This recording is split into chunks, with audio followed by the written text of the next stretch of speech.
Today, we're going to talk about a vegetable. But wait, this is not just any vegetable.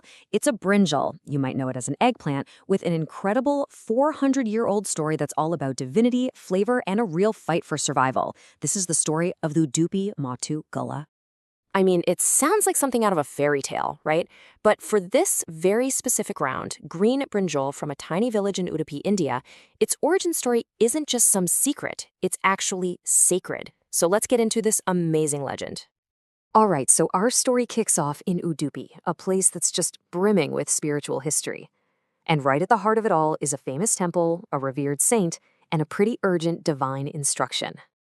So, as the legend goes, about 400 years back, a daily food offering to the deity at the Udupi Srishna temple was poisoned. The idol itself apparently turned blue. So, in response, the deity appeared to the saint Sri Vadiraja Tirtha and gave him the seeds of a very special brinjal. He told the saint to get the people of Mattu village to grow it. And they did. For 48 straight days, this new brinjal was cooked and offered to the deity, and miraculously, it reversed the poison and the idol was restored. And you know, that single event completely cemented the Mattu Gulla's sacred status. It's a tradition that holds strong even today. It is the only brinjal allowed in the Udupi Sri Krishna temple kitchen. Now, this isn't just about what tastes good. It's a direct link to that divine moment from centuries ago. So what is it about this brinjal that makes it so special, beyond its incredible origin story? Well, it turns out it's physical and its biochemical properties are just as unique. First off, I want you to just picture it. Forget that deep purple color you usually think of with brinjals. The Mattu Gulla is this beautiful light green. And it's not long and stretched out. It's almost a perfect sphere. In fact, the name itself gives it away. In the local Tulo language, Gulla literally just means round. But its real magic? Well, that comes alive in the kitchen. It has this uniquely tender texture and very low moisture. Now, why is that a big deal? Well, it means when you cook it, it doesn't just turn into a pile of mush. Instead, it acts like a perfect little sponge, just soaking up all the rich spices and flavors of Udupi cooking. But here's its most famous quality, low astringency. That's just the scientific way of saying it has this wonderful, mild, and even slightly sweet taste. And crucially, it doesn't cause that scratchy, itchy feeling in your throat that, some other brinjals can. So what's the science behind that really pleasant taste? Well, that bitterness or itchiness in some vegetables comes from compounds called glycoalkaloids. While a lot of brinjals have higher levels, the Mattu Gulla just naturally has a much lower concentration. It's this simple biochemical difference that's the secret to its amazing, non-etching flavor that people have loved for centuries. So, we have a divine origin, and we have some pretty unique genetics. But the final piece of the puzzle is the land itself and the ancient farming practices that have been passed down from generation to generation. The whole cultivation process is really an art form.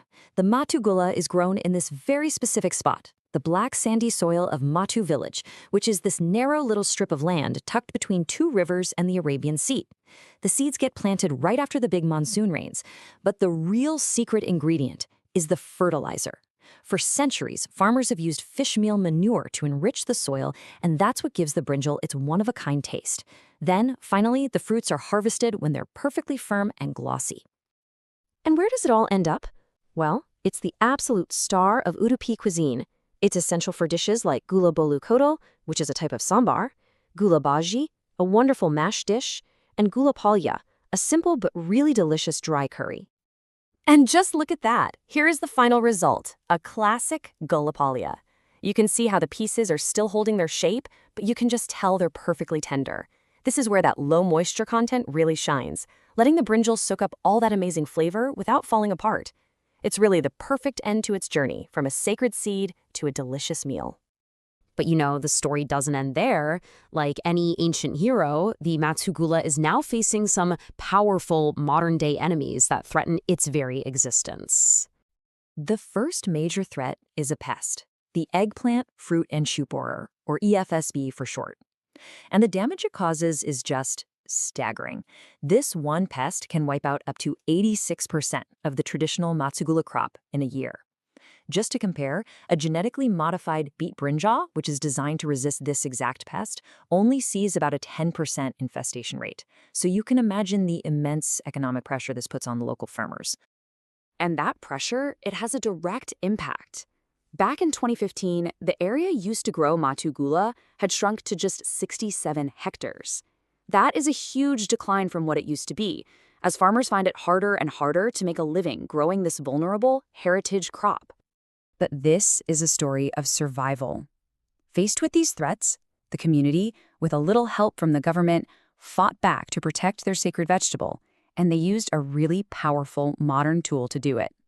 Their modern tool was a legal one.